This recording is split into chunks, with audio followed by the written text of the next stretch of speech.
On this episode, we are traveling to the world of Midway City for the bizarre and vibrant Suicide Squad from 2016. We're going to be talking about the scale of the movie, the toxicity of codependency, and more. So grab your baseball bats. We're going to meet the Enchantress. Spoilers are ahead. The show starts right now.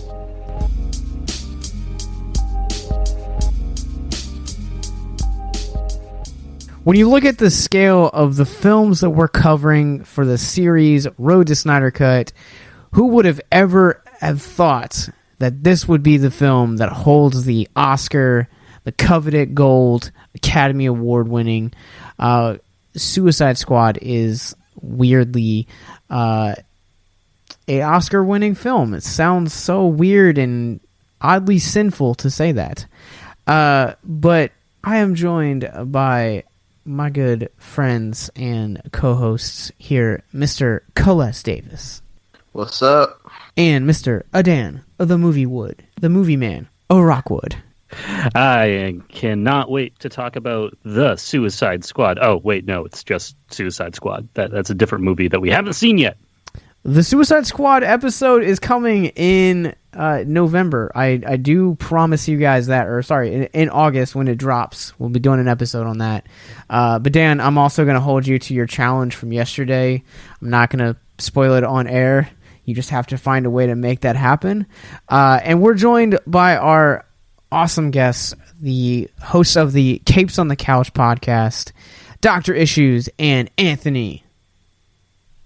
Hey, what's going on, everybody? Thanks for having us. Yep. Definitely glad to be here, even if it's for this movie. Before we get into talking about Suicide Squad, though, let's jump in and let's talk about Capes on the Couch. I love the concept of your show, and I love it so much. But can you tell listeners just what Capes on the Couch is all about? Sure. Well, Doc is a board-certified psychiatrist, and I am a comics-loving jabroni, and we have been best friends for 25 years. And so 3 years ago and change, we got the idea to start a podcast because we were looking at comic books, and so many characters are said to have particular mental disorders or mental illnesses or psychiatric problems, but the descriptions of those legitimate disorders and the depictions of the characters having them in comics are often wildly divergent. And so we said, let's see if we can talk about these characters in a realistic way. And one of the other important things for us that we wanted to do was break the stigma around mental health and get people to talk about mental health and mental health problems, much like we discuss physical ailments. You know, you go to your doctor if your arm is hurting or if you're suffering from digestive problems. But when it comes to psychiatric issues, when it comes to depression, anxiety, things of that nature, we tend to hold back and we hide things or we suppress them. And so Doc and I said, there's got to be a way that we can use the pop culture zeitgeist and these very popular comic characters to discuss these topics, these very real topics, in a way that's educational but not threatening. And so that's where Capes on the Couch got started, and we're over 100 episodes now. And this month we're focusing all of our episodes on Batman because it's 3 years in, and we have not yet done any episodes on Batman in particular. We've done the Robins, we've done Batman Rogues, we've done Alfred. But since March is the anniversary of Batman's first appearance, and it's our third anniversary as a podcast, we said what better time than to devote an entire month to The Dark Knight. So it's also fitting that we're sitting here talking with you guys about Suicide Squad during Bat March for us. Yeah, that's his official take on all of that stuff. My thing is I got the opportunity to just, shoot the shit with my best friend and use some of my training in a way to blow off some steam every week. That too. It's really, really fun for both of us. It's always good to have those outlets and those mediums to do that. I always find it's better to be creative and, be in a healthy spot for my mental health. That's why I love podcasting. And Yeah, so you beat me to it, Anthony. I was actually going to plug your guys' Batman, because I listened to your guys' episode on Batman's relationships today, and I need to go back and check out the Joker one that you guys put out 3 years ago. But I think our second episode, and we have evolved like so much since then. That's an episode that we should probably go back and redo. Because fun fact, when we did that episode, for those of you who don't know the show, the conceit is that at the end of the episode, we talk about three particular issues that each character has, and then we role play a little skit at the end where Doc plays the therapist and I play the patient. But for the first half dozen or so episodes, those skits were improv, and so I was flying by the seat of my pants doing impressions of the Cesar Romero Joker, the Mark Hamill Joker, the Heath Ledger Joker, all sorts, the Jack Nicholson Joker, just pulling them out of my ass. And so there wasn't any real structure to it, and Doc didn't know really what was going on. And it wasn't until we did Harley Quinn that I said, let's write this down, because I couldn't improv and do the nasal voice on the fly and like stay in character, so to speak. So, roundabout way of saying that we should probably go back and redo the Joker. Yeah, fair enough. I mean, I did get, some enjoyment out of it, reacting in the moment to those things, so it's all good. I think, and I can't speak for my co-host in this one, but since we're on the Joker, I think you should do a Jared Leto Joker impression. See what you can do. Yeah, disappear off the face of the earth and pretend like you didn't exist. All right, so I'm gonna go, masturbate into a condom and then throw it at people, and then send them, severed animal parts. Punch myself in the face and get gaudy tattoos, and a grill on my teeth, even though I've never had cavities or needed any sort of dental work. But just to really step up the impression game, I'm going to completely fuck up my face. That's commitment. And then you got to go just disappear into the desert for 2 weeks and then come back and realize that there's a worldwide pandemic going on that you had no idea about because you were in the desert and you were cut off from society. I forgot he did that too. Where can people find Capes on the Couch, though? Well, our website is capesonthecouch.com, and we're on Facebook, Instagram, and Twitter at Capes on the Couch. We've got a Patreon. We have a TeePublic site. So there's all sorts of ways. Basically, if you just and as far as podcatchers, we're available pretty much everywhere. So if you just do a search for Capes on the Couch, find us. We're around. And it's like I said, it's 3 years, and it's just, as Doc said, it's getting to shoot the shit with my best friend every week for 3 years. All right. Well, we'll have links in the descriptions below where you guys can check out that podcast. But let's talk about some Task Force X. I am curious if I guess you guys from Capes would have like a little bit of like a connection to the comics. But Celeste and Dan, have you guys ever read or do you guys know anything about Task Force X prior to this movie? I could definitely say I didn't have any knowledge of it. When I went and saw the 2016 version of Suicide Squad that we're talking about right now, I came in there pretty much just off the force of the trailer and the stars that were in the film, and because it felt like it was going to be a darker, more mature take on the story. Sadly, I kind of got the opposite of what I was hoping for, but I recently did a watch through some DC animation films, and I got a lot more context into who the Suicide Squad were from there and those films, but I haven't gotten to any kind of books recently. Yeah, I'm kind of in the same boat here. I was not, I'm not a huge comics reader, as Captain Nostalgia knows, but this was really my first introduction to the Suicide Squad. And I was familiar with it after the release of this movie. I think was when the Arrowverse introduced their version of the Suicide Squad, and so I kind of got to see it from both angles, from on TV and on film, which I really I liked seeing the different representations of it. I thought that was cool, seeing the different characters and the different actors portraying them. But no, so for all intents and purposes, this film is my knowledge of what this task force is. The John Obenhoser, I'm probably mispronouncing that name, but he was kind of the guy that brought them into the mainstay into the 80s and did an incredible job with the run. And the addition of Harley Quinn has kind of been a mainstay since the 2011 reboot of New 52. And Dan, in some ways, I would argue that I feel like the Arrowverse kind of did the concept of Task Force X better. But Celeste, also to your point, I think that there's been better animated movies that have been made outside of just this movie.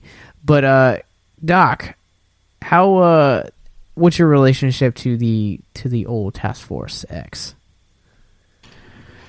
So my experience was way more organic in terms of each of these characters I got to know way before Task Force X. So the idea of Suicide Squad, the idea of taking these guys and having someone like Amanda Waller, which, by the way, I will just openly admit, I think she's one of the most interesting characters in comics ever.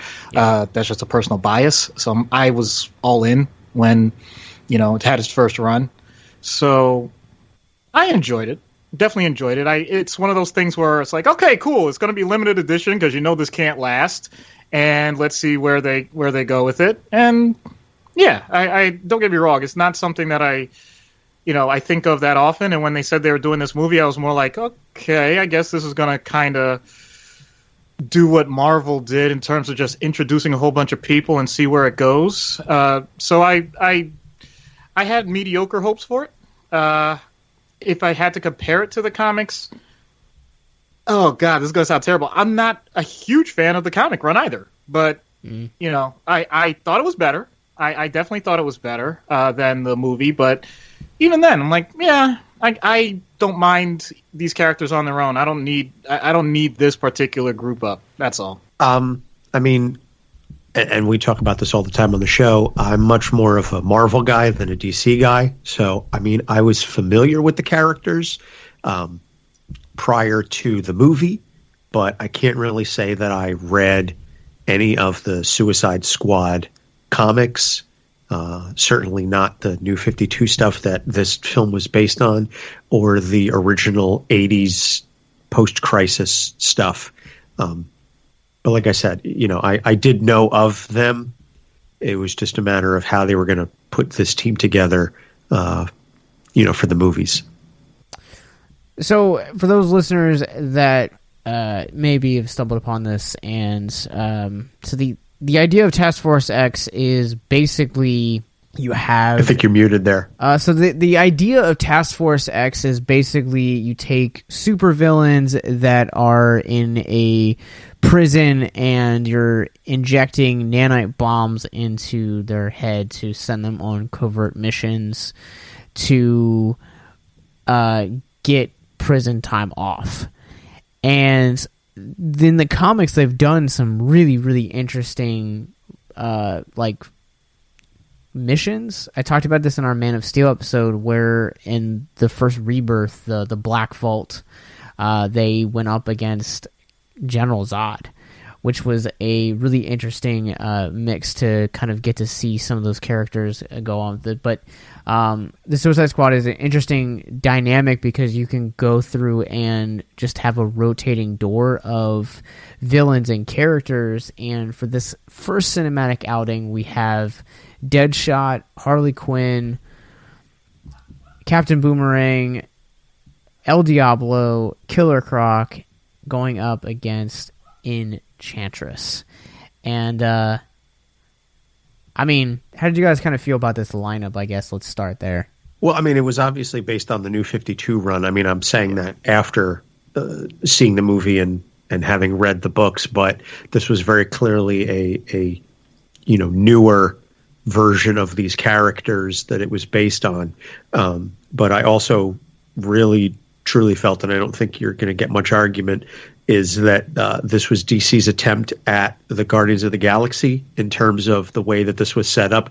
Oh, hey, let's throw a whole bunch of these random ass characters together into this team up film, force them to fight this other bad guy, and let's see what happens. And let's make it bright and fun and colorful and all that shit, because they saw how well it worked with Marvel.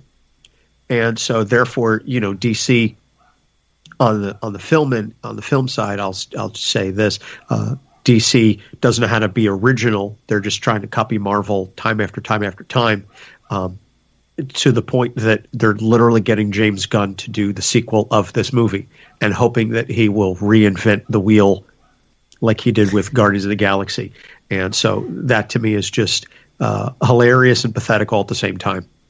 The thing for me is that the characters for me weren't that big of an issue. I mean, when you look at them individually, they all have like special abilities. They have different job titles. I mean, they have different lifestyles where there's something that you can do with the melding of these different personalities. Like, there's a movie where all of this could work, but I think we just have to look at the screenplay and see just in the bad way that this film handles like giving character development. I mean, the only character building that we get is within the opening 30 minutes, where literally everybody has their own little 5-minute sequence where you get the basics of who they are and maybe one little dramatic scene that exposes why they're here or what's the reason for what they do, and then you get a needle drop song that ties into the character. Like, I kept hearing, please allow me to reintroduce myself. And then you hear just the obvious, like, songs that play in almost every other film. They gave one to each character.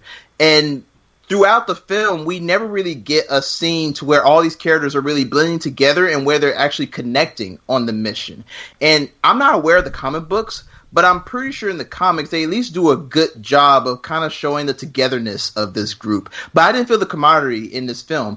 And when you do feel the camaraderie, it's towards the end where they have to face this big bad villain Enchantress, and it feels kind of forced and kind of phony. And it feels put into the film just so that Harley, when she says, you mess with my friends, there maybe could be some pretense to it. But I never felt that these characters gelled together. And it's honestly one of the biggest pitfalls of this film. Yeah, I'll definitely echo that. As soon as I saw Deadshot and I saw what they were doing, I'm like, okay, I get it. This is something that you can do for each character. I understand you're going to have the splash screen with their statistics of whatever the heck it is that they want to let you know this is a badass.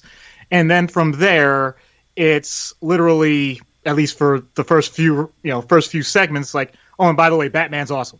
Like, Batman can do anything. And let's just make sure that let's just get that out of the way, because it's not going to be a Batman movie, yet, because it's going to happen at some point. And then, yeah, all right, back to the characters, and then, oh, yeah, just to let you know, Enchantress is awesome. Okay, yeah, but back to the character. No, we're not actually going to focus on any of the actual characters. We're just going to let you know, okay, they're going to die. No, they'll survive. But, like, it's just a little too stilted to try and build the idea that there's always something greater coming, and it just never really gets to the point where I care. I'm sorry. That's the best way I can put it. It's like it's trying to build to a crescendo. It didn't build enough. Yeah, this movie either like really over-explains everything like Celeste was saying, or just doesn't explain anything at all. And they try to throw so much in there, like you're saying, Doc. Like, I think on this time, I've seen this film a couple of times, and I've never noticed how in the beginning, Deadshot and Harley literally have 2 introductions. Like, they are the only 2 characters we meet in Belle Rev in the opening sequence, and then they are the only 2 characters that have elongated Batman eccentric connections to the Squad and Belle Rev. Everything else is just like, oh, we're just going to tell you very quickly about this, and then we're going to talk about how we need Task Force X. I did want to ask, though, like, the Task Force X in the cinematic universe is birthed out of the response to Superman. And I really liked that. I liked how you're getting to see how there are ramifications of the death of Superman, but even the arrival of Superman in this film as well. How did you guys like think about how they handled the need for Task Force X? I mean, I think my biggest issue with it is any one of those guys, or even as the group, I don't see that specific team they put together as being capable of bringing down Superman. So I understand that they want this this powerful team filled with metahumans, almost like this off the books Justice League before there even was a Justice League. But yeah, unless you want to equip them with kryptonite bullets, I don't really see how effective they're going to be against a Kryptonian threat. So here's the issue with that is Waller even says it in this pitch meeting. She says the next war will be fought with metahumans, ours or theirs, which I get.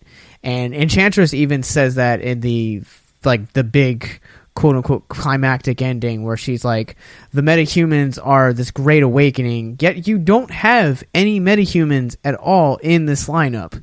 Like, I feel like that's probably the most troubling aspect of this thing, is like, Task Force X was birthed to fight metahumans without metahumans? How does that work? It was literally one of the first things I put down in my notepad when I was watching this film, because they have the linking scene where they're with the government and Amanda Waller's pitching her cast. She's saying, hey, just in case another Superman comes, we need somebody to fight against him. And I was thinking, like, well, Deadshot's a hitman, but Superman can easily take care of him. Harley Quinn, she's crazy and she has a little big stick, but he could take care of him. And Captain-Boomerrang has a boomerang. I don't know how they're supposed to do Diablo, but then again, Diablo isn't like a Superman. He just has fire. I mean, I didn't see any character that could have a possible advantage against Superman in a fight. I mean, the only character we have seen was maybe Batman. He was in the film, but he's not part of the Justice League. I mean, was Amanda talking about him and not the Suicide Squad? I didn't understand it.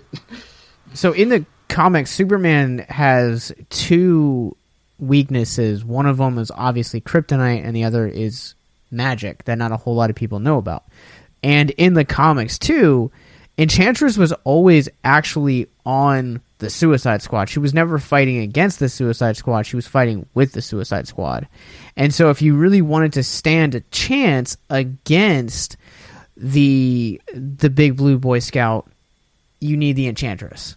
Like, that's your only shot with this team that you have at actually winning.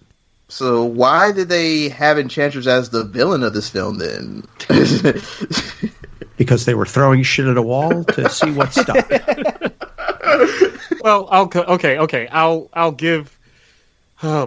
give some credit to the idea that they recognize from Jump Street that you're not going to be able to get everybody to agree on something, and somebody's going in their own direction, so it might as well be the most powerful out of all of the characters available. So I get that. I can run with that. I'm not gonna knock that too much. The thing that gets me, as I already alluded to, I'm like, you already showed how these guys can be taken down. So I'm not exactly certain where we're going with this. You're saying we're gonna create a B team, like we're going to start from the underside and then hope that things don't get so bad that we need to look above and beyond that. You know, because I'm trying to remember in that scene, the whole point with Enchantress showing off was, like, I think getting secrets from another nation. I'll be honest, I don't remember the detail. Like, getting secrets from another nation. I'm like, okay, cool. You're creating, like, something the government could use. I'm not denying that, but I'm like, you're not actually, as you said, addressing the big threat. So, nice job just kind of sucking up. I don't know. Yeah, we see Enchantress is made out to be this big threat, but it's never really clarified why.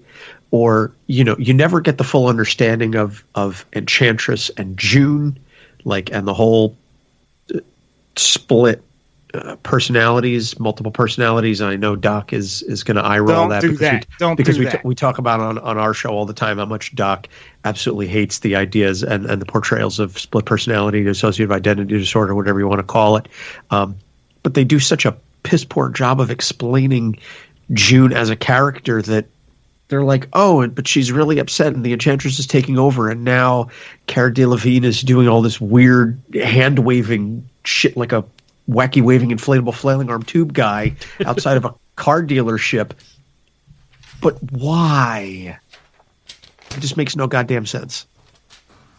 A lot of this movie doesn't make a whole lot of sense when you try to paint it. I agree. This makes no goddamn sense should have been the tagline for the film, but I digress. So this movie famously went through a bunch of reshoots after the fact, and in doing some research as to why and how, the popular belief is that they wanted to make the movie more funny. And if you remember, not too long before this movie came out, Guardians of the Galaxy was released, and that was very successful, and they were trying to potentially capture some of that magic as well. As far as I know, the director has said, basically, no, we weren't trying to make it funnier. We had a vision, or he had a vision. He was going with it. Whether or not that's true, who knows? But I did feel when I was watching this that this was the first like DC Universe film in this run where the creators realized, okay, like superhero movies can be fun, and they can be funny. But the thing about that, and my fiance pointed this out and I didn't know, is that the only thing that makes this movie funny is the music choices for the scenes. If you take that away and just watch the film as a straight movie, it's not comedy. In fact, a lot of it is really disturbing. It's just the music choices are what make it funny. And yeah, you shift that around, you have a totally different movie. Yeah, I think part of the funny comes from just the unintentional moments of the film. I mean, I find it just hilarious how Enchantress is built to be this big villain, but after she sets her brother free and they're creating their End of the World machine, the rest of the film, she just spends gyrating on top in a building and everything. And and then we get that moment where Rick Flag and Deadshot are having a conversation. Deadshot's like, it's Will Smith being Will Smith, but in this film, it just comes off as really bad. He tells him, hey, that's your witch girlfriend over there. You need to go over there, smack her ass, and tell her to stop this. And I was like, it's like, is this Will Smith, or is this like the screenwriters who told you to say this? Because it feels like it was a Will Smith bit. If you or someone you know is listening to this podcast right now and you're struggling with suicide, addiction, self-harm, or depression, we encourage you guys to please reach out. This is the heartbeat of why we do what we do. Suicide is currently the 10th leading cause of death in the United States, and as of this recording, there are 132 suicides that take place each and every day on American soil. And when you scale back internationally, there are 800,000 successful suicides. That is one death roughly every 40 seconds.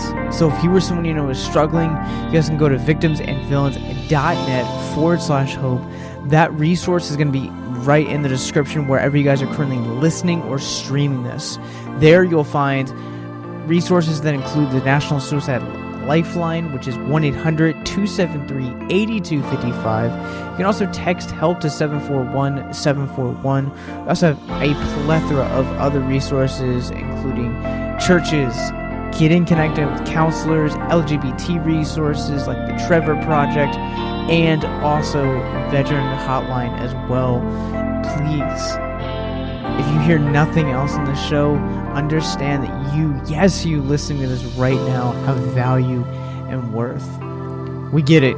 Suicide, depression, mental health, these are hard topics, and the stigma around them doesn't make it any easier. But please consider the resources right in the descriptions below wherever you guys are listening, because once again, you have value and you have worth. So please stay with us.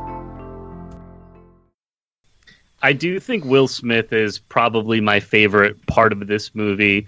He and Margot Robbie are definitely the huge highlights for me. One small thing that I laughed really hard at and I actually thought was pretty clever was when they're introducing each character and they have the rundown of their skills that pop up on the screen, and they show Deadshot all of the weapons that he's proficient in, and they're listing all of them, and then the very last one is a musket. Yes. It's like, in what situation did he train and become well equipped to assassinate with a musket? I just thought that was really funny. Yeah, well, I was talking to Jaden, and I was like, oh, yeah, woo. I had to, train a long time. Yeah. And then Jada, we was entangled with some stuff. Yeah.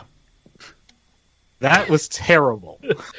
See, I was going to say that was flawless. I blame it on the allergy attack that I'm having. No, I'm just saying. I know this guy and his impersonation. Like, he does so much better. Okay, just I'm sorry if that sounded more DMX than Fresh Yeah, Prince. I was wondering if you were just trying to drop it an octave or something. No, that's the fact that I can't breathe out of my nose right now. Also, for anybody who's privy to the comic books, what is the role of Katana in the Suicide Squad? Because in this film, she gets introduced as Rick Flag's helper. She's like, hey, she's helped me done a lot of stuff, and we never see what she does, and we don't understand why she's even there. She just pops up on the plane, and then the rest of the film, we only get one scene of her crying to herself in the bar, and that's it. So I'm wondering what's her role in the Suicide Squad is in the comics. So she typically is a still relatively newer character when it comes to the comics. And ironically, when you're talking about, as Anthony previously mentioned, a lot of what you're seeing as far as the team lineup is based on the New 52 run. Simultaneously, Katana, while also having her own solo series, was predominantly doing things with the Birds of Prey. So she predominantly actually doesn't have, but there's always been some kind of muscle that's kind of gone along with him. And typically in the 80s, it was Bronze Tiger, which rewatching this and kind of coming out of Soul of the Dragon and Hell to Pay and Michael J. White's amazing portrayal in the Arrowverse, I really wanted a Bronze Tiger on the big screen because I feel like it would have fit the tone and the whole cohesive nature of the of Flag a little bit better, because he felt so disjointed from his unit and also the Suicide Squad. It just kind of felt like they were just two teams on trying completely two different tactics, and they needed Bronze Tiger in this movie. I think that's the first time anybody has said that they needed Bronze Tiger in anything. I mean, no offense to Michael J. White, I thought he did a good job in the Arrowverse, but he's definitely he's a C-list reaching to B-lister, I think, at best, in terms of the tier of characters, at least for, that come to my mind in DC. And, Doc, as much more the DC expert, can sound off on that. But, I was just, that was just more of a joke that I think that's the first time anybody said, I need more Bronze Tiger. Well, I think we need more Arrowverse style cinema. That's pretty much my take. If you could encapsulate that and have that as a more in the movie style, I think you'd have a better product overall. So the idea that to get back to the question, Katana is a throwaway. That's all there is to it. I wish I could say more than that. I'm not knocking the character in the comic either. It's just when I tend to identify an attempt at just creating something new and hoping you can throw it out there in multiple ways and hoping people notice and pick up on it, and you can just catch a random character lightning in a bottle. I'm pretty sure if you change some of her characteristics and made her say, I am Groot, maybe you could do that. But obviously we didn't get that with her. So, yeah, not much else to say. I'm gonna go back I was happy to see, so the character of Katana in this film, she's played by an actress named Karen Fukuhara. Apologies if I am mispronouncing that. She also was Kamiko in The Boys on Amazon Prime. So she's currently having a hell of a run. And also she's a voice actress and plays a Glimmer in She-Ra. in The Princesses of Power on Netflix. So that was something that I was surprised by. I didn't notice. It was my fiance who looked it up and was like, oh, that's her. We know her from other things. So I have, regardless of how the character was portrayed in this movie, and she doesn't have as much depth as I might like her to have anytime she's on screen, I feel like I've gained so much love for that actress through the other stuff that she's done. I was just like, it's Kimiko. It's awesome. So I was really happy to see her. But I would love, she's someone that deserves more of a backstory and more, spend some time on her. She had so much cool stuff about her, like the fact that her sword, takes in the souls of the people that she cuts down. I want to know more about that, and they just kind of breeze over it. Also, just kind of throwing this out there, since the opening prologue to this movie was so Batman-centric heavy, you could have had Batman take the role of Katana, and it probably would have been a bit more natural or flowing a little bit smoother. I do think more Batman wouldn't have been a bad thing for this movie. I think it would have only helped it. Yeah, I mean, the two scenes that we get with him, I mean, they're kind of like the highlights. I mean, because we get him pretty much taking down two members of the Suicide Squad. And I just thought it was always weird when he takes down Harley and Joker that Harley says she can't swim. And so Batman swims down to the ocean, and Harley looks like she's passed out. She all of a sudden wakes up, has the energy to take a swipe at Batman, and then he knocks her out. I just always thought that was kind of weird. But yeah, I was actually thinking that when we saw the trailers for the film that we were going to get more scenes of Batman, but I'm thinking they were probably worried of this turning into another Batman film. But I liked his little in and out little moments in this film. Well, apparently the original version of the film had more Batman, more Jared Leto, but when they decided to reshoot to better fit the tone of the trailer, because that was the other thing, is that this film, the Bohemian Rhapsody trailer blew up, and everybody was like, oh shit, this is going to be DC's, Guardians of the Galaxy. And then DC saw their response to the trailer, looked at the actual movie and said, oh, this doesn't work. We need to go back and reshoot. And they went back to add in some of the quote unquote comedy,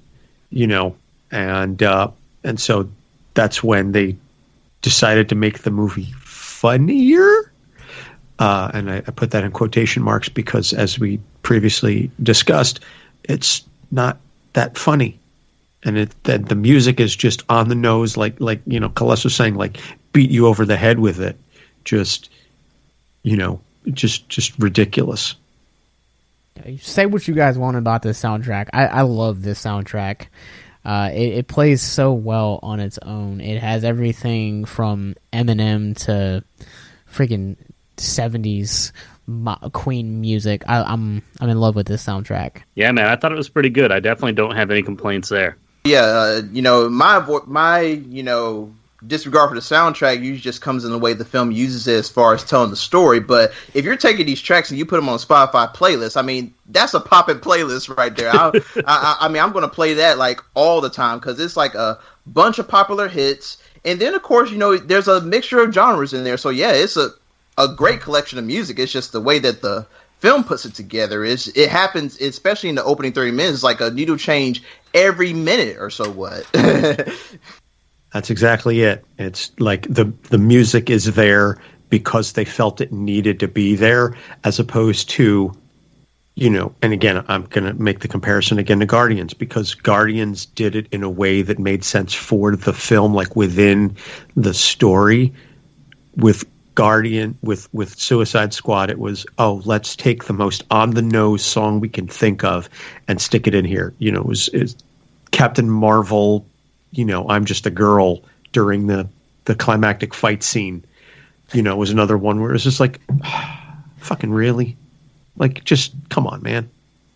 How do you guys feel about the way Harley Quinn specifically is represented and portrayed in this film, both as a superhero villain, as a character, as a example of mental health in film? And this was Margot Robbie's first role as her, and she has since been able to revisit it, and she has been routinely, I feel like, one of the better received characters in these DC films. And I definitely agree with that. I think her performance has been amazing, especially a lot of the stunts in this film she's done on her own. She's definitely put the training and the work in.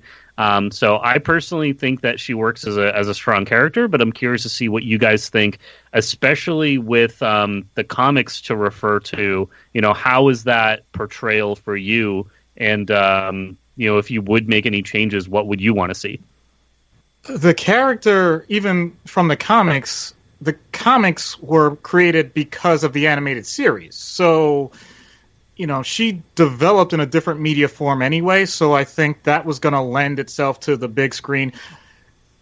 I was actually really excited about that, and Margot Robbie does a fantastic job. I don't have any complaints whatsoever from an acting standpoint, from a character motivation standpoint. It is a double-edged sword when it comes to what's being portrayed with Harley, because on one hand, I will say that a person that is incredibly infatuated with their abuser and develops this weird codependency, that's real. But I'm going to point something out that I noticed online that really scared me, and that's the idea that some people were saying, like, oh, wow, I want to, I'm a Joker looking for my Harley, or and I'm like, no, you're not. Don't go there. That is definitely not healthy. And I'm not blaming the movie for it. I mean, it's clearly portrayed that it's not healthy. Some of the bits of like, especially with the introduction of she just turning to this very depraved and strange, over-sexualized vixen that is doing anything for her pudding. Okay, it was way too heavy-handed. The faux ECT that he does, it's ridiculous, and it wouldn't produce anything like that. But whatever, that's kind of the nitpicky stuff that I know nobody really cares about from that standpoint. But all of the really weird, like I said, relationship wackiness, while for the movie's sake, okay, it works. But like I said, I think it's ironically portrayed well. Just I think some people got some really weird takes on it, and I'm I'll always be that person that unfortunately is going to toss cold water on anything like that. Like, no, not all romance in movies, just because it's considered highly entertaining and fun, is something that you should aspire to.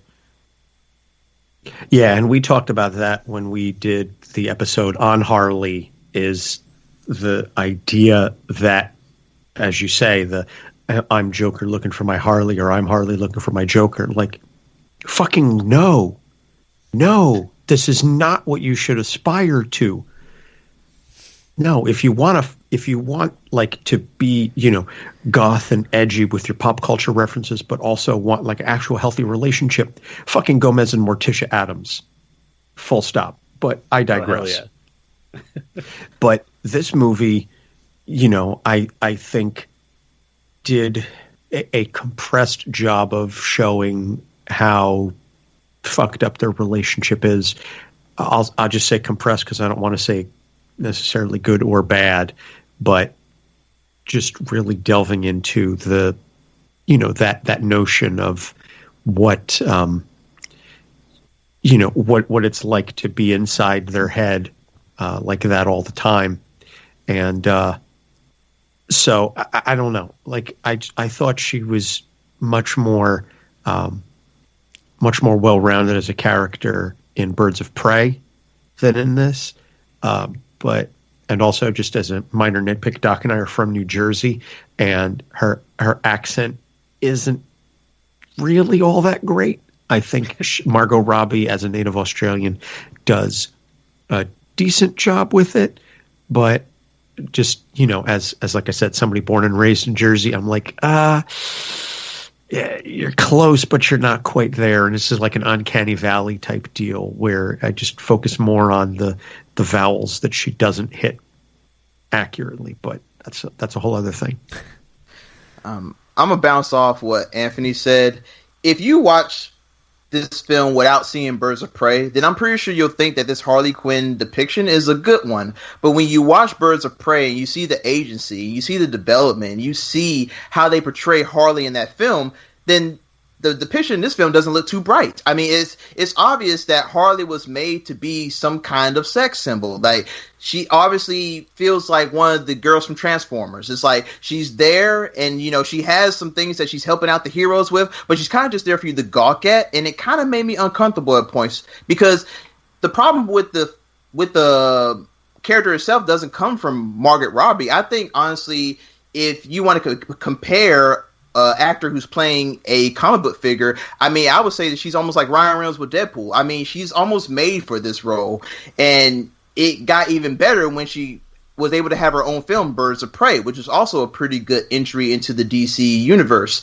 But for me in this film, I do feel that her relationship with her, the Joker, felt like an enabling relationship. You know, they often tell you that if you're an addict and you're trying to reform yourself, you shouldn't get into a relationship with someone else who's trying to reform themselves, because then you could possibly enable yourself to go back into those toxic behaviors and those, you know, those attitudes and those actions that led you down the drain in the first place. And it feels that her and Joker are that relationship. I mean, you see in the scene where they're in the club, where it seemed like they were just bouncing just toxicity off of each other. Like, a guy comes in and, you know, he makes a comment, of course, about how Harley looks, and Joker's like, oh, that's my girl right there, you want to see her? And she comes in there, and then he's like, oh, do you want to, like, be with me? And the guy obviously knows that this is Joker's girl. You don't mess with Joker's girl. Joker's crazy enough.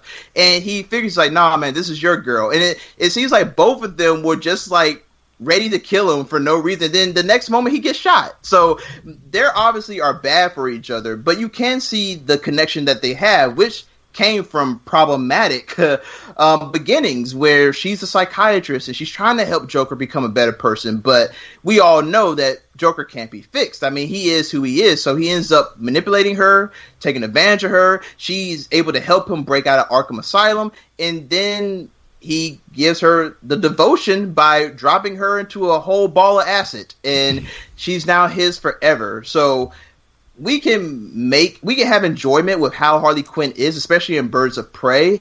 But I feel that if you look deep into the character and, you know, the mental health aspects of it, it's very troubling. And I've seen relationships like that in real life, and they never end well.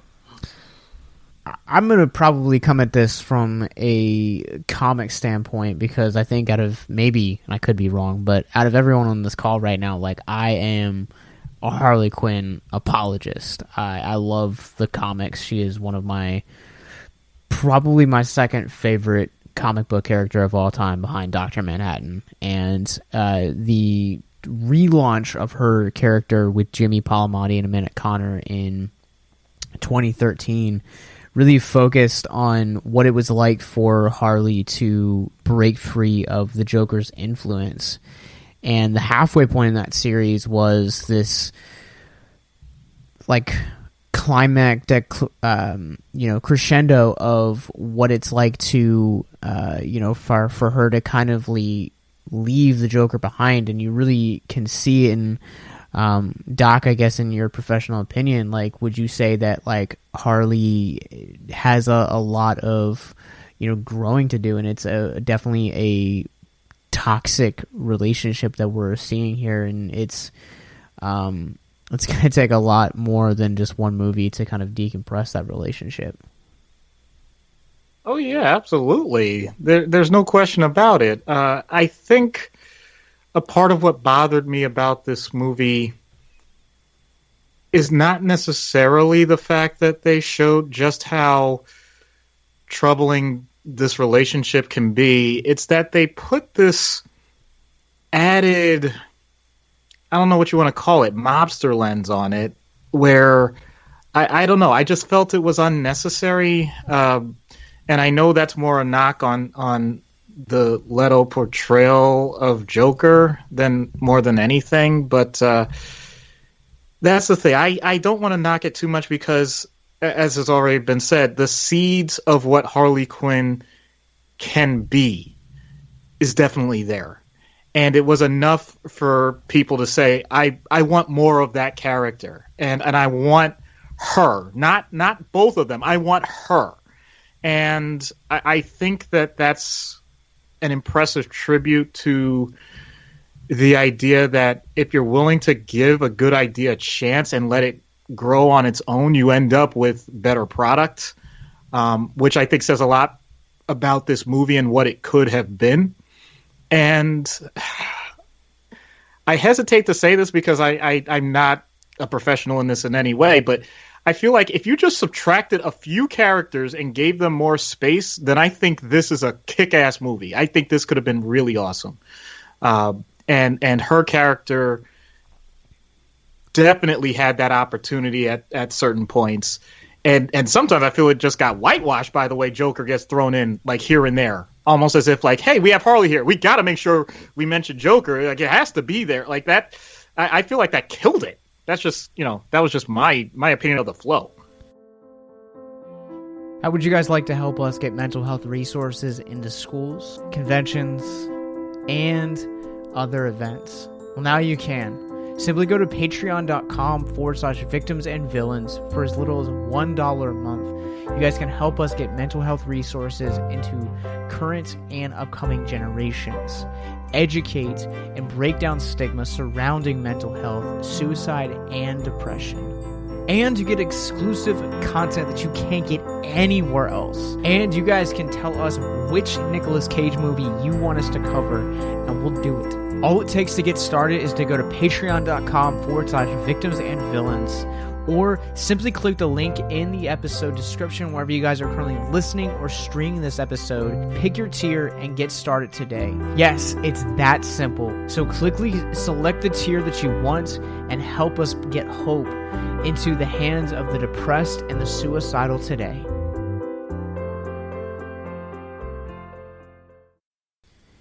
Yeah, I think that kind of goes to the general population and their kind of grouping together of Harley Quinn and Joker, and then you also have Batman and Joker. Remember when the Todd Phillips Joker movie was announced, everyone was like waiting for Batman to show up in some capacity, and like, I think that the addition of, the scene with Bruce might have been like studio conditions, but, a lot of these things I think we're seeing, and I think it also kind of comes to speak on how we as a general population see the relationship of Joker and Harley Quinn, where it's kind of almost like this like paradigm shift now, where you're starting to see that like women can be strong without men. And 25 years ago, when Harley was birthed on Batman the Animated Series, that was kind of like more of like an underground thought than it actually was as predominantly as it is today. Especially in a post-Me Too world, you're going to want to have those strong female characters. And I think that for Harley Quinn's mental health journey, you need Birds of Prey, because it shows how toxic the relationship was for her for all those years. The dumb things that she did in that journey, but also at the same point, it also demonstrates, when you're in a toxic relationship, how long it truly takes to heal from it.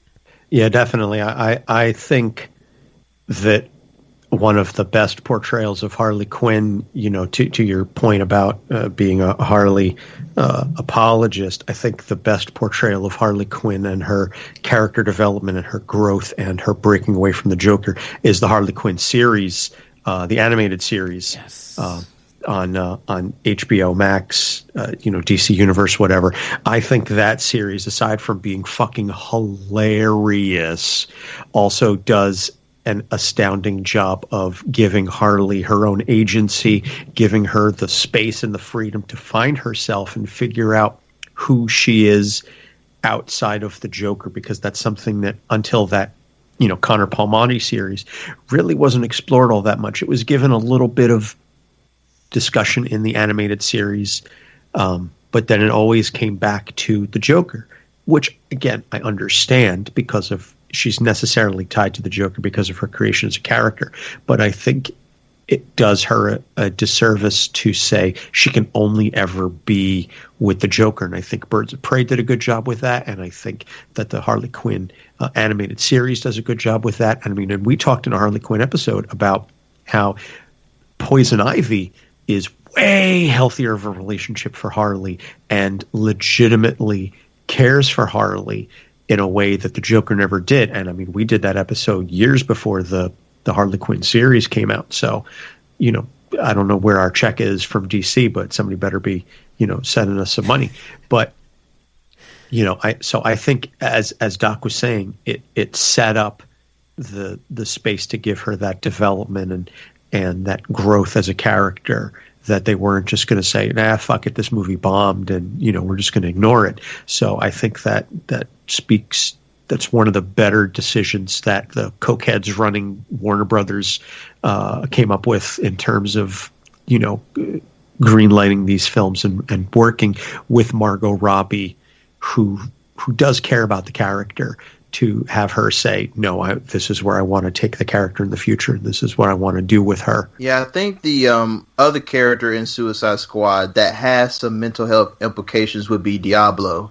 And most of that stems from his trauma and the reason he came to even not want to use his powers anymore. We see early in the film that he's at a place where he doesn't want to create fire anymore. He wants to use his he's just silencing his powers for good. He wants to be peaceful. He's not the person that he once was before. And I felt that even though the character didn't get much personality or much background, I think there's a conversation to be had about how do we get over trauma and how do we get over mistakes and even sometimes grave mistakes like his in the past. Like, what are some things that would help in dealing with that kind of mental health activity?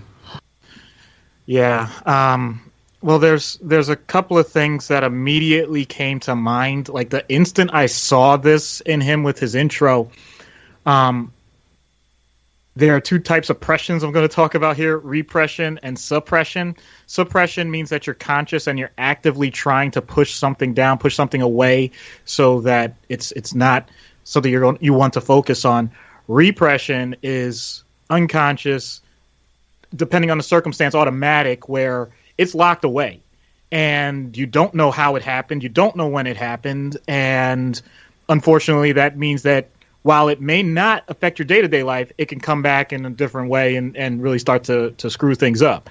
But what he's demonstrating, and I love it, just at times, certain parts in the movie, it's like he always has this little flame. And the whole point is, there's something there, and he knows there's something there. He is trying to say, I am willing to acknowledge my past, and I am willing to say that even though it exists, I can look at other things in life. And the really messed up thing about all of this is the circumstances around him and the other people, the characters around him, pretty much say, yeah, man, that's nice, we don't care. Like it's just literally like at some point, and I know for the sake of movies, once again, you're gonna get this like, oh, well, it's coming, and it was sad, in my opinion. It was just really sad the way things happened, because it wasn't even like I could say it was like a catharsis or anything, where the idea is you're getting some sort of emotional release that you otherwise wouldn't get, and it's producing a result that's going to, in the long run, be good for you. It's more like, nope, everybody else has pushed on a certain button, a certain trigger that is clearly going to allow a complete loss of agency, loss of control, and whatever happens, we'll deal with the consequences. But hey, it's a huge response. It's a huge interaction with everyone, and it's supposed to steal the show and whatever. I mean, any other walk of life, when we think of things like that from a mental health standpoint, and I'll give full disclosure, I work in an inpatient psychiatric hospital that has 100 beds, and I see people that react that way, and that's where they end up.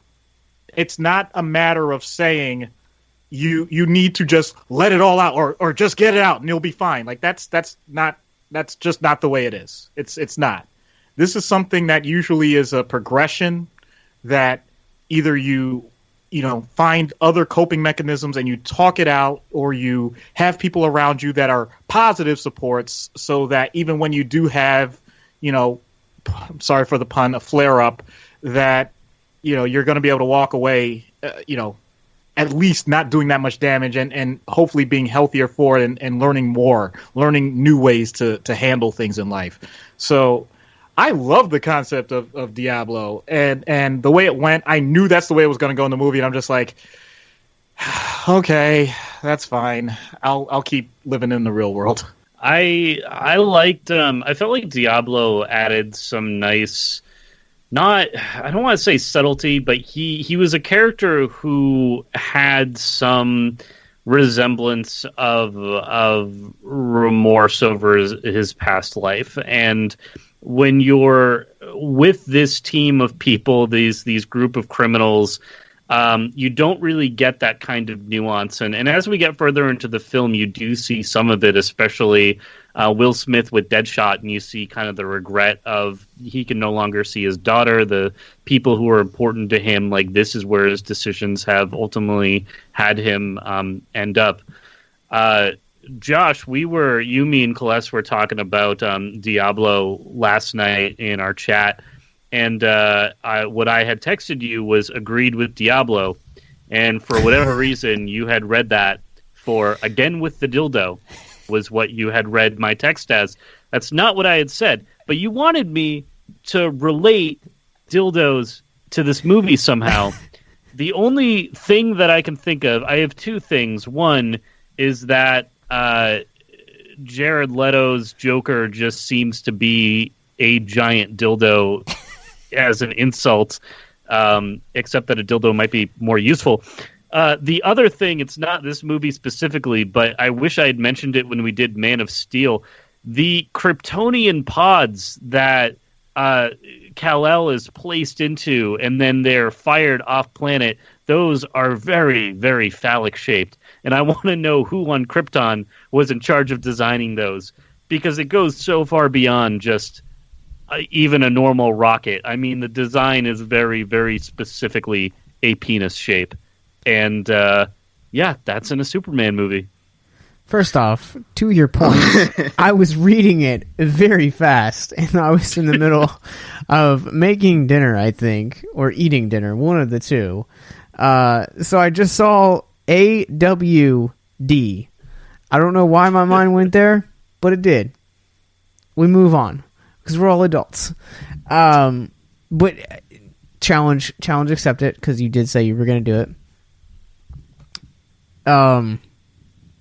Man, Diablo, I think, is a character that really didn't hit me until this past rewatch of just how regretful and remorseful he is to want to move on from a new life. And I love the first interaction that we get from Waller and Diablo, and he's kind of like in that like little water prison cell of his, and she shows him the tablet with the video footage on it, and he says, I'll die before I ever raise my fists again.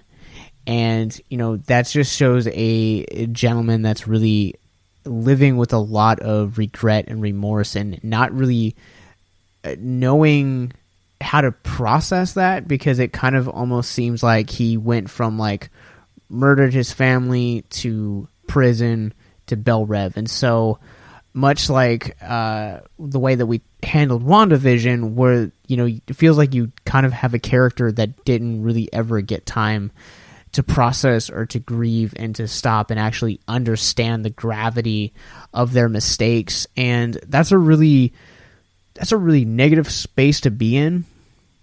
Just kind of talking as someone that has gone through busy seasons in my own life and have just been rude or just done things that I regretted after the fact, and kind of like coming back into those things and kind of going back to those people and saying, hey, like explaining the situation and saying, I didn't mean this, and, can we just talk about this, and, really kind of finding ways to grow out of that. And I love that Harley, when he's like giving his backstory in the bar, Harley's like, you have to own that shit. Like, grow and, find a way to really see yourself past the sins of your past, because you're so much more than the experiences, the negative experiences that you've had. And I think sometimes we get so caught up in the regrets that we kind of take identity in those regrets. And that's definitely where we see Diablo for the majority of this movie. I love when you finally, at the finale, I mean, he's the one that really, it's like you see a side of him literally that you never got to see before throughout the film. And so his, like final form in that battle with Enchantress, that was so cool. I mean, say what you will about Enchantress as a villain, how she doesn't, they didn't really do much for her character. She just kind of flails around. I do think that final battle was pretty cool. And, honestly, of all, that's where this movie, I feel like, sets up so many things, and then it just doesn't go the extra little bit of length to really get more into them. Like the whole backstory with Dr. Moon as an archaeologist exploring this cave system and coming across the Enchantress, and that's such a cool story. I would love a movie just based on that. Show me that adventure, show me what went on there, and how that has affected her life more deeply. There's so many cool things that they set up, and then because they're doing this ensemble type film, they're just not able to focus on any of it, and so you do end up losing a lot of the things that you would be able to get if they had done each of these characters leading up to this movie with their own film. I think this movie has great character moments, but not necessarily great character anything else. I feel like you could feel the fact that they were trying to build up Harley as a character, because Harley's popularity had been on the rise in the comics, the animated series, over 5 to 10 years prior to this movie actually coming to theaters. And then Deadshot, you're trying to build up because Arrow was a big thing. He was a pivotal part in that show. Will Smith's a big name. And then, of course, Jared Leto's Joker. And, you have that nice touch of Diablo there to kind of bring it back to my dude. But yeah, I feel like you don't have those really great characters. And then, of course, you have the whole Pinky thing because of Deadpool. I think y'all said said everything so great. I got nothing to add. Well, I'll add this, since he probably was forgotten because he was on screen for only 4 minutes. But what do y'all take about Slipknot? What does he add to the conversation? Not a goddamn thing. Was he the first superhero that got blown up in the first 2 seconds? Yes, that was him. Yeah, you got the it. guy who can climb. Yeah, the one who's really good at climbing, who is very important. It's funny. We were watching this movie, and when they were introducing the heroes, I was like, I don't really remember that guy. I wonder why. And then that would explain it. I love the proof of concept, the film showing that that general or that lieutenant is going to he's not going to take any crap from these guys. He will just blow up the bomb in their brain. And that adds this level of anxiety to the rest of the movie, that the bad guys know that they're going to be taken down at any moment. Which I do love that scene when they all have to then horde around him when they're under attack, and it's if he dies, we die. And Will Smith is trying to just wrangle everybody to protect this one dude, because he's the one guy that can help keep them all alive. You mean the obligatory Avenger shot? Yes. Absolutely. Yes. I love how annoyed Harley is just before then, too, when she's like, oh, good riddance, and Deadshot's like, if he dies, we die, and she's just like, ugh, and has to go after him and save his life and bash some heads in with her baseball bat. I'm looking forward to the sequel Suicide Squad movie because, with the long list of characters that James Gunn has announced and all of the various like real C-listers that these actors are playing, like they were on set for 3 days and that's about it, because half of the cast is going to end up like Slipknot in the sequel, and they're going to be on screen for all of 90 seconds and they're going to die, and it's going to be potentially hilarious. Well, I say potentially because this is still a DC film, so there's still plenty of opportunity for them to fuck it up, but I trust James Gunn. That's one thing about like the Suicide Squad, from either what I've read or like what I've seen, is that they've never really like leaned into that, like the whole like nanite bomb thing, where it's always like, oh, we're gonna have one casualty and the rest of it is just gonna be okay, because you get the idea. But I think that with Gunn approaching it, I think it, him having a background in horror, with blood and guts, I think it really is going to set it up to where we get to see those C-listers, maybe do like 6 or 7 casualties before we actually get to start the first mission. Yeah, it's going to be like Deadpool's, whatever his little task, or what was it? His X-Force. X-Force, that's right, where they all end up dying on the way down, including Brad Pitt. I was literally just thinking that the first mission will just be the airdrop in Deadpool 2, and everyone just dies horrible deaths. Rest in peace, Peter. Peter, we hardly knew ye. I think we talked about it, we joked around about it at the beginning of this, but kind of one of the last things I want to talk about is one of the more frustrating things about this movie is the use of its marketing and how predominantly Jared Leto's Joker was in this movie. And kind of curious where you guys like stand on Jared Leto as the Joker. I personally don't think he got enough like screen time to make an adequate decision, but I'm curious to also see what he's able to do in the Snyder Cut. Okay. I don't love his Joker. I know a lot of people despise his Joker and absolutely hate him, and Doc currently has his head in his hand, so I know he's got some strong emotions over there. I think, I'm one that I just kind of take the characters as they come, and I'm happy to put Jared Leto's Joker and compare and contrast him to the other Jokers over the year and say what I thought he did well, what he didn't do well. He's not my favorite, and I think, Anthony mentioned earlier, Jared Leto on set was just a nightmare, and the character acting that he claimed he was trying to do. In fact, I think he is the main reason why we'll probably never see Will Smith reprise the Deadshot role, which makes me sad. But that's, he's. I don't think we needed more of him in this movie. I don't think that would have made the movie better. But I am curious to see where else that character will go, and maybe he'll bring some new dimensions to him. But who knows?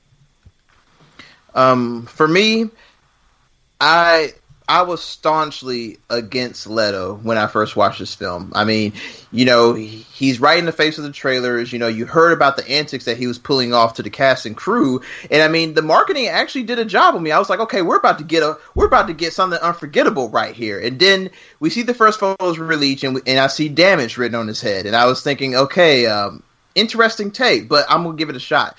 I think he was done wrong by the cutting room footage that wasn't brought to the screen, because if watching the film, it seems like he's going to have more to do, but they really give him only 2 scenes where he's breaking people out of jail and he's coming to rescue Harley, and that's about it.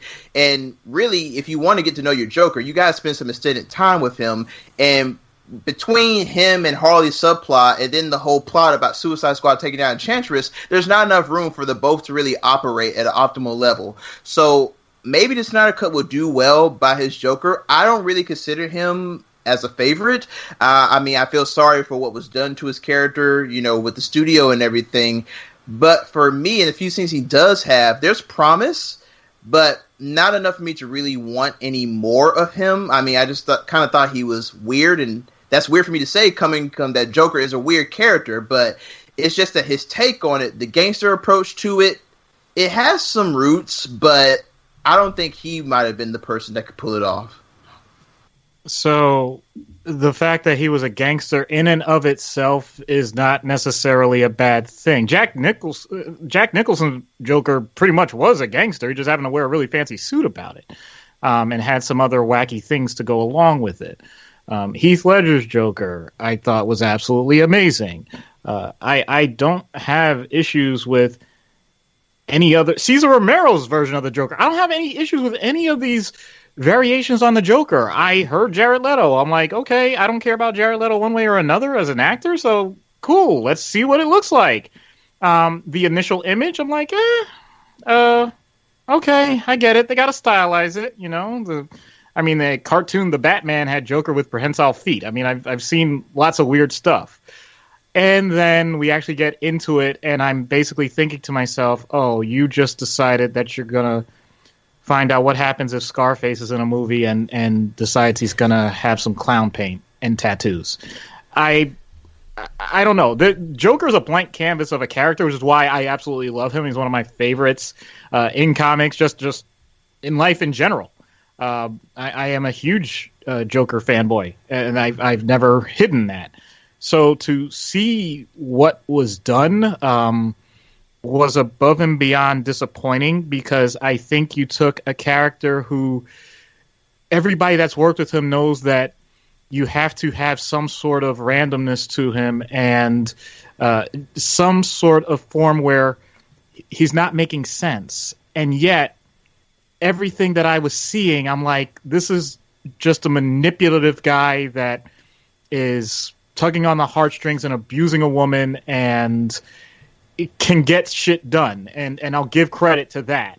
But that's not Joker. That's not like Joaquin Phoenix's Joker. All of it. I'm like, everybody else seemed to get that point. This is the first time and only time where I can honestly say in a movie, I'm like, wow, you just plain old missed the mark.